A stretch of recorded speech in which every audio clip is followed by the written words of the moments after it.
Crystal Palace has always felt like a team with untapped potential, a squad of exciting superstars trapped in Roy Hodgson's tactical cage. However, this season the Eagles swooped for former Eintracht Frankfurt manager Oliver Glasner, and now they're flying. In this video, we uncover how a mixture of tactical ingenuity, positive mentality and teamwork has resulted in Crystal Palace becoming a serious threat at last. This is how Oliver Glasner has revitalised Crystal Palace. Alright, let's talk about Oliver Glasner then, and we're going to start by looking at the strength of the squad, because I think it's important to identify how good this Palace team is that he inherited. So we're going to have a look now at how he's lined up this season, because they are quite a good side, aren't they, Palace? Yeah, I mean, they've got some very, very high quality players, and they've have had those for the last few years, and it feels like they've never really had someone that could utilise, that could look at these players, take them and make them reach their full potential. That looks different now, though, and it's turning into a very, very strong side. Yeah, so I've lined them up in their best possible 11, in the 3-4-3 that we've seen Palace deploy, or Glasner deploy at Palace. And I've included their best players, because obviously Elise missed a lot of the games that Glasner had so far, and Ayew came into that role. He hasn't really featured yet for Glasner, but we would expect him to be in there, though Nathaniel Klein's done a fantastic job at right centre-half, in a role that he's not too familiar with. But this is how the team looks then, and again, you look at those star players, Elise, Eze, players that are really high quality, could easily fetch 50-60 million if they were to be sold. You've got players like Tyreek Mitchell, of course, who I would argue could make a really good stake a claim to that England left-back starting berth in the next few years. So they've got a really good team. Then Adam Wharton as well, who I think a lot of people would argue should be on the plane to Euro 2024 this summer. So they've got a really good team, and with an English core as well. Players like Richards, Mark Gurhey as well that I haven't mentioned. Will Hughes, of course, is English. Dean Henderson. So a homegrown core of talent that is playing really well. You supplement that with players like Matthias França, who hasn't really featured yet, and Glasner, I think he's been injured. So I think Palace have got a really good side. Yeah, it is a very, very good side, and I think it's quite refreshing to see a very, very good side that's also very homegrown. And usually in the Premier League, you've got a lot of foreign players coming over, but Palace showing that you can still have a very strong English representation in your team. But yeah, it's a very, very good side. I mean, they're either going to be phenomenal players for Palace, or they're going to make very, very good profits. Well, exactly. And we're going to talk a little later about them, what happens next for them, and whether they do look to push with this team or move players on. But either way, they've got a really exciting squad now. And it's almost like if you take away a manager in Hodgson who thwarts creativity and individualism and plays very disciplined defensive football, for someone like Glasner who's a bit more pragmatic, a little bit more adventurous with his football, we see how the wing-backs get really high and they're using that width to create space for Eze and Elise. We're going to dive into the tactical side of it a bit more later on, but there's a clear shift in the ideology of the manager, and that has a huge impact on the playing squad. She's got a really exciting group of young players here, and with a manager like Glasner, they can definitely take that to the next level. Because looking at their form then, since he's come in, 12 games in that time period after today's win over Wolves. We're recording on the same day as that. It was a rocky start. Win, loss, draw, loss. But the last 6 matches, 5 wins and 1 draw in there. Really strong form. Yeah, it has been absolutely brilliant. As you say, struggled to get going a bit. That's expected. You've got, obviously the manager bounce came in. They got the win on the first game. But then after that, you've got to adapt. You've got to get used to things in the Premier League. Glasner's got to work out how it's going to work with who, what, where. And, I mean, there was some difficult teams in there as well. I remember Tottenham was probably a very, very tough game in there, where they went to Tottenham Hotspur Stadium, went 1-0 up and eventually lost the game. But that was when I looked at that and I thought, okay, it's been a bit bumpy, but clearly they can challenge big sides. And then, as you say, they've had this wonderful run where they've gone unbeaten for their last 4 or 5 games, and they really do look like a force to be reckoned with. Yeah, and a large part of that is down to the form of a certain player, Jean-Philippe Mateta. Now, I want to talk about Mateta because he has been a real revelation under Glasner, someone who very much struggled to adapt to life. He scored a couple goals under Hodgson. I remember at the back end of last season where Hodgson came in and needed to save them from relegation. I think he scored a few in that period, and he was always a decent striker who didn't really notch up many contributions since he came over from the Bundesliga. But since Glasner joined, 10 goals in the 12 games since Glasner's joined, from 6.41 expected goals. That is an overperformance of 3.69. They're really, really strong numbers. Yeah, I mean, he has been incredible since Glasner came in. And I mean, do I think he's a top striker? Probably not. Do I think there's better on the market? Definitely. But this is an incredible representation and really strong proof of that if you can perform in a role to the best of your ability, it will pay dividends. If you can do exactly what your manager wants you to do, you will get opportunities. And to be honest, I think he's done really well to finish the chances. But just to congratulate everyone at Palace, because I think if you put most strikers in that team, the chances they're creating for Mateta, I mean, I think most strikers would score them in the Premier League. But you have to take your hat off to Mateta. It's very easy, as we've seen a lot of players to come over from Europe, especially the Bundesliga, and start to struggle, and then their heads drop, and then they start to go down a bit of a molehill. But a bit of a dark tunnel, sorry. And Mateta hasn't done that. He kept his head up, and he's got his lifeline with Glasner coming in, and he's taken full advantage of that.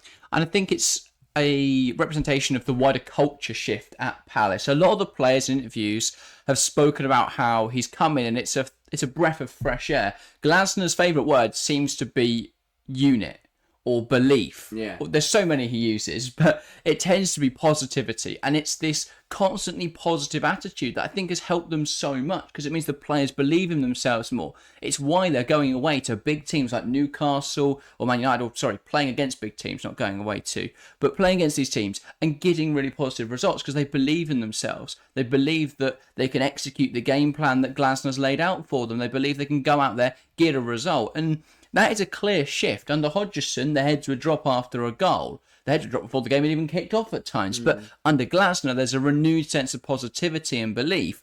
And we're seeing certain individuals really flourish with that freedom. But yeah, Palace have been phenomenal. Now, I want to pick out one of those games in there. I want to talk about the Newcastle game. We could talk about the Man United game, but there's not as much to analyse. With United, a lot of Palace's goals came because of mistakes. Yeah. And so there's not a whole lot to analyse there. Newcastle was a lot more about Palace breaking them down. Because one stat I want to bring out from that game is that they only allowed Newcastle to have 2 shots on target in the entire match. Now, only one other side has done that this season. That's Man City. They only allowed 1. But everyone else allowed them more. I think that's a testament to how disciplined Palace are. Yeah, I mean, this is an absolutely huge game for me because, as you say, this was one of the first games where I think Palace showed their class, rather than, yes, they've been good, but there's been some games where their opposition just haven't turned up. Whereas this one, Newcastle will rock it up at Selhurst Park in very, very good form, on a very, very good charge to try and get into the top 6, and they were doing that, and they were playing really good football,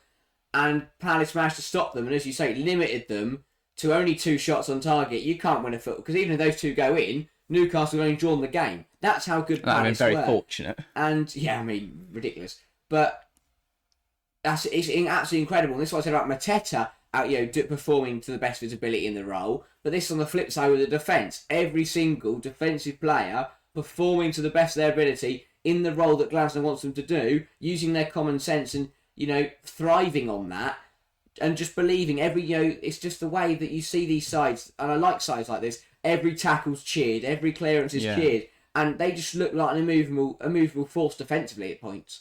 Yeah, it's very stereotypical German football. It's defensively disciplined. It's exciting in attacking areas. They relentlessly press every opposition. It's very German in its manner, and understandable. Obviously, Glasner is a bit more of a Klopp disciple than your tiki-taka Guardiolian disciples. He's very much gegenpress. They go and win the ball high up the pitch. They create chances from that. Now, obviously, there are other elements to his play. It's not a very simple tactic. It's a 3-4-3, so it's very different to Klopp. But they do have those comparisons where they go man for man in the back line, but they have that strength and physicality in there, especially with Joachim Andersen, who I think has gone quite under the radar actually as one of the key performers for Palace, because you're going to look at the front three of Mateta, Eze, Elise, who are all flourishing in their attacking freedom. You're going to look at Adam Wharton, who's playing like an experienced pro, and he's pinging the ball across the field. You're going to look at the wing-backs who are getting high, bombing on, and look exciting. But Joachim Andersen is someone who has been solid throughout his time in the Premier League, even when he was relegated with Fulham in 2021, I want to say. He's always been a solid performer, and him and Gerrard formed they've had a fantastic partnership under Patrick Vieira, and I think that once Gerhi comes back there, and testament to Klein and to Richards as well, because they've contributed to that. But they can go player for player in that backline because they've got that strength, because they've got that physicality. And then obviously it's on Munoz and Mitchell to pick up extra players or drop in when need be into that backline. But it means they've got that freedom to press because they trust that defence to be solid. And then obviously in the press, they've been really good. It's why they've got so many goals. Now I know beating Manchester United 4-0 isn't the claim to fame that it used to be. It's definitely lost its shine, but a lot of that performance was forcing Manchester United into making errors. Obviously, remember the Elise goal, the opener in particular, where he takes it past Casemiro, and now obviously better teams were pressing, but he just drives through the middle of the pitch, and it's that freedom that those attacking players have been given. Now I want to talk about some quotes actually directly from players, because this feeds into that positivity that we're speaking about. And Will Hughes, following that Manchester United game, following the Newcastle game, said it was a collective performance, not in ones and twos. It was the whole team defending as a unit. And this is what I'm saying.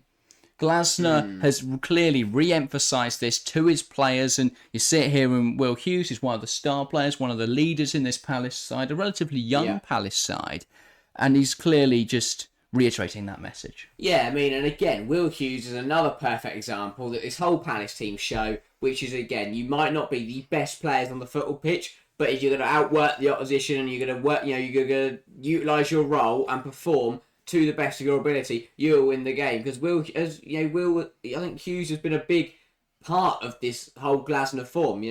As you say, it's a pretty inexperienced and young Palace side. To have players like Hughes that they can turn to, and Wacky Man and Klein as well. Klein, these are players that have played in the Premier League for numerous years. They know what it takes to win games. They know how to beat opposition, and they can steer their younger players in the right direction to perform very well. And I think the other thing is they are the building blocks. They are that platform that allow players like Mateta, Elise, Eze, Mitchell, allow them to thrive. Because Will Hughes will do the bit you don't really notice, and then Wharton will do the bit that wows everyone. Yeah, exactly. Wharton's obviously a fantastic defensive player as well, but having Hughes behind him does give him a little bit more license to roam, so I get what you're saying. I think as well with Glasner, someone coming into a new team, you need the leaders to buy into what you're trying to do. And we're clearly seeing that, reiterating the same sort of phrases in press conferences, because Glasner then, in his post-match press conference in the same game, said we won the ball back 4 or 5 times the opposite half. We were working together. It's the quality of the players being connected, playing as a unit. It was teamwork.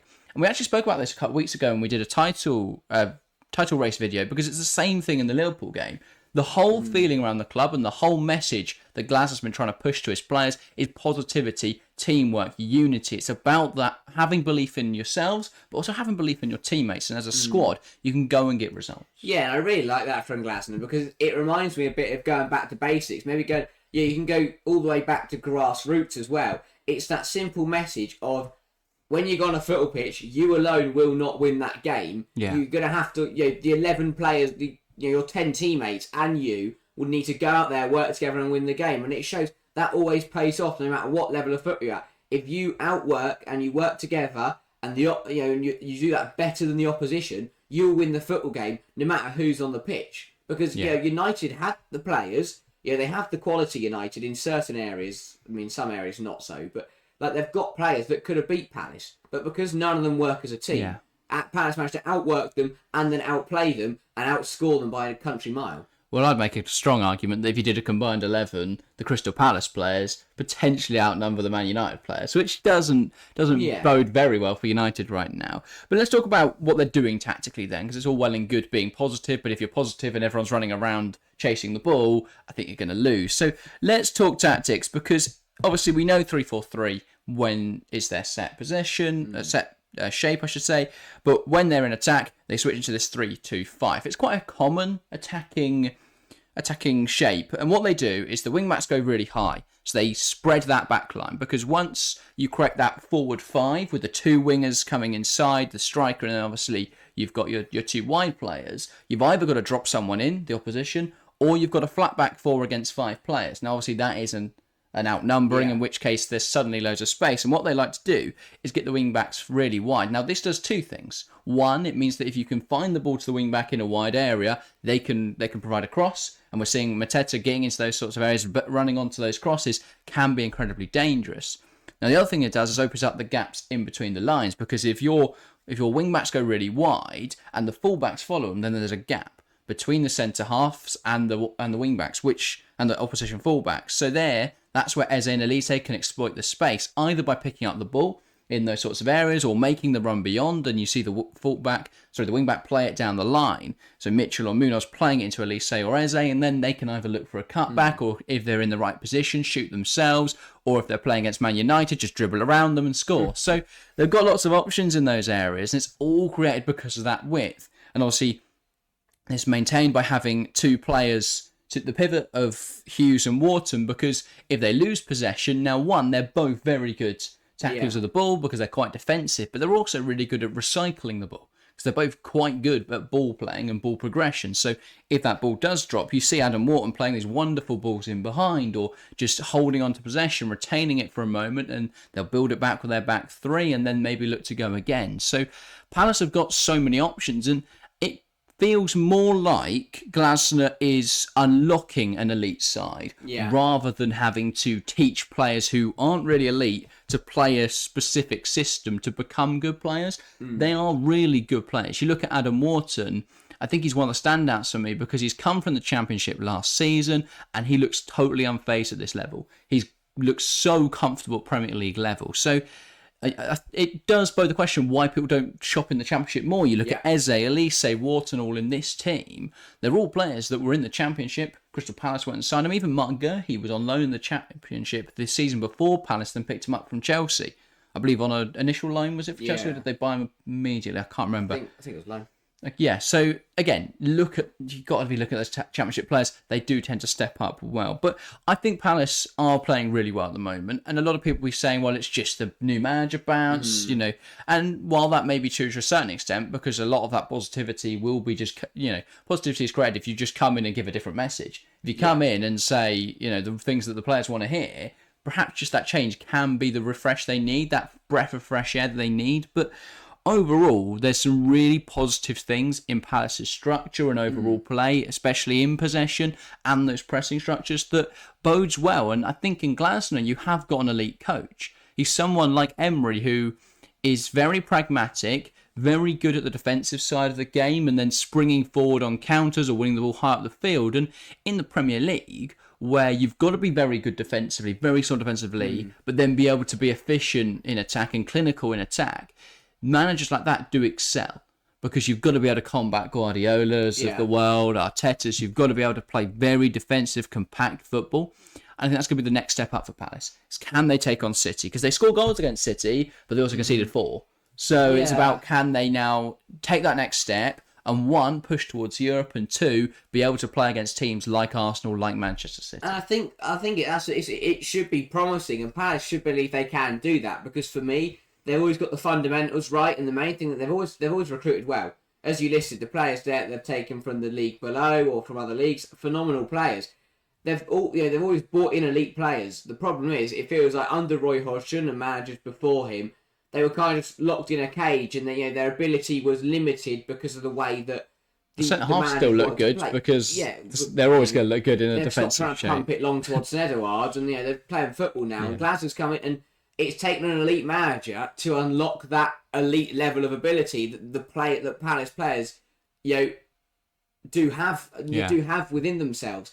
And I don't see why that can stop. Surely now, they play better stuff. They can recruit even better players, which Glasner can just help to, bring out the best in them. Well, they are going to lose a lot of their recruitment with Dougie Freedman leaving. Obviously headed to replace Dan Ashworth at Newcastle. That's a big loss because you look at a lot of his signings are those Championship signings. Yeah. But also you look at his most recent one in Munoz, who's been a revelation. And another key part of this Glasner side is a right back in Munoz who is so attacking, loves to get up the line and get involved. He could have had many more goals this season than he's already got, because you think that back to the West Ham game where Emerson put one in for him, that would have been Munoz's goal. And it does feel that him and Mitchell are going to start getting contributions now. Yeah. We're going to see a side who, probably for the first time since Antonio Conte, can really utilise those wing backs. Now, we've had other teams that play a 3-back. I think maybe you could argue Sheffield United, but they utilise their wide centre halves, their overlapping centre halves, more than their wing backs. So I think this is the first true 3-4-3 we've seen since Antonio Conte, which is very exciting. Yeah, it is. It is. It's good to have something. Not something new in the Premier League, but something fresh, something we haven't seen for a while, especially at a high level. Something we don't have in the Premier League United right now. do it, but I mean, obviously the first time they're in the Premier League, or the previous time, a few years ago, yes, they were good. Nowadays, they're crap. I think Sheffield United now play with a 5-back, but Luton play 3-back. Yeah.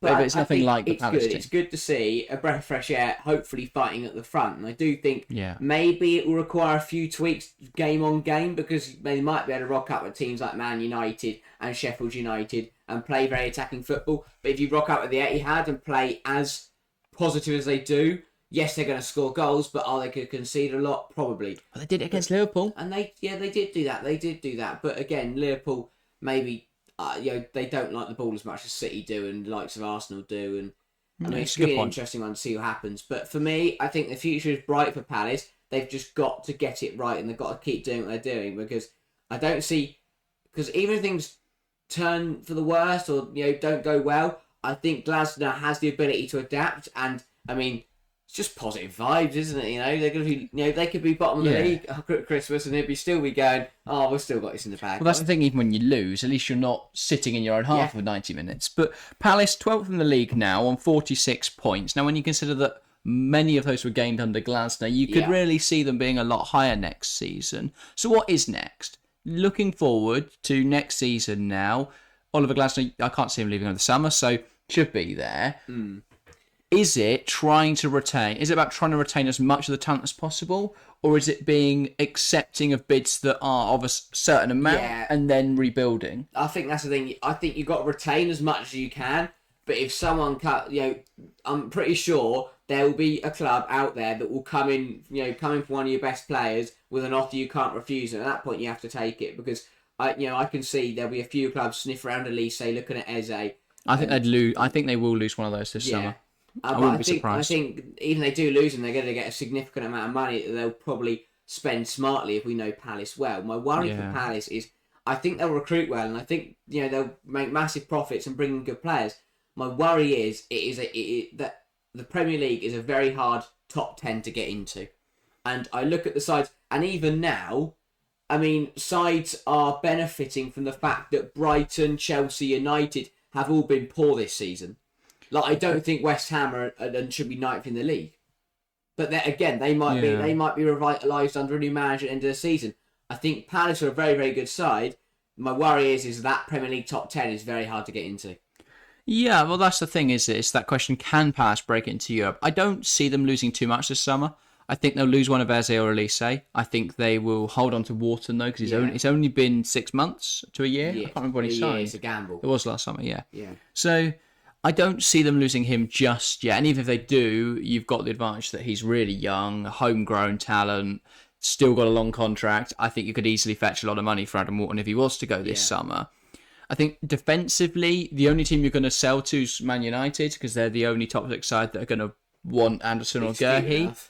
Well, exactly, and they'll pay a really high fee. If they lose out on Todibo, who's their main target this summer, if they lose out on Jared Branthwaite, then they're going to start to panic, and they're going to start to be splashing the cash a little frivolously. So I think you can definitely take some liberties with that and try and get high fees. I think if you're getting anything above 50 million for Joachim Anderson or Mark Gurhey, you've got to take that. Yeah. For me, Eze Elise, you're looking at 60 million, 70 million, hopefully, but 50 million is probably the more realistic fee. Adam Wharton, a similar sort of thing. I think even at 40 million, you'd have to think about it, but there's no reason for them to sell. I don't think he'd be desperate to leave, because he's only just got there, and he is still only 19, so it's not like he needs to be making that big step up just yet. So realistically, Palace could still lose 2 players this summer. Let's say one of Eze or Elise, probably more likely to be Elise. If they lost Gurhey as well, that's not irreplaceable. They've got Matthias França, who I think could definitely be coached to be at the same level as Michael Elise. I think right centre half isn't too difficult to come across. You can definitely go and get someone. So obviously it's about getting the right fit. So things look really positive for Palace. And when you consider that they're now only 11 points off European football, that's really positive. Yeah, Considering how difficult their start to the season was, they're now in a really strong position. And next season, with a full season of Glasner, I know they probably won't have the same knock-on effect, the same momentum that they've had under Glasner, but I think if they recruit well this summer, they could definitely build on what's been a really positive end to this season. Yeah, and I know I get, and I'm going to look like an idiot because I'm going to back on myself, but if you think about it, it is a very hard top 10 to get into, but Man United are still crap. Exactly. Who knows what situation they're going to be in this West Ham are a complete unknown. And I think Lopetegui's a God poor knows appointment. What Chelsea side are going to turn up next season. I think Tottenham could be a bit of trouble because things seem to be a bit. I don't know. They've relied too heavily on their early season form, and Yeah. unless they sign a striker, they've really struggled to score recently, and they've been defensive. Newcastle have only just got going. They started slowly. Brighton are hit and miss. They could still lose to Zerbi. It's unlikely, Yeah, we can never know. Bournemouth could be on the charge with Palace, I feel. Yeah. And I think the top four, obviously Liverpool are unknown, but I don't think Liverpool are going to have a cataclysmically bad season. But that's the thing. You consider teams like Bournemouth and Brighton and West Ham, but I'd argue Palace have the infrastructure, the finances, and the individual quality in their squad to really take a mantle to them, hold a mantle to those sides. You look at teams like Brighton, and yes, they've got players like Mateta, but I'd say, as Elise, players like that are on the same level. So they're not miles off these teams with a bit of smart investment and some maybe losing a couple of players to have then a bit of squad depth, because that is their issue now, is if they do get a couple injuries, they are in trouble. So squad depth is definitely what they need. But Palace, it's really positive stuff for the Eagles. So 100%. 100%. I think if you're a Palace fan, I'll get excited. It is an exciting time to be a Crystal Palace fan, which is something I never thought I'd say in a season where Roy Hodgson was in charge until March. But yeah, really positive stuff for Crystal Palace. I think that's about all for today's video. Again, if you are a Palace fan, get your thoughts in the comments down below. I'm sure as you guys have watched so much more Crystal Palace than we have, you'll be able to give a much more nuanced take on it. But thank you for watching today's video. I hope you have enjoyed it. If you want to keep watching our content, there's a video on screen now where we speak about Chelsea and what Pochettino has changed to make them a really interesting team and whether they are really good now. But watching their Forest game, maybe we were wrong, but watch it anyway. But thank you guys very, very much for watching, and we'll see you next time. See ya.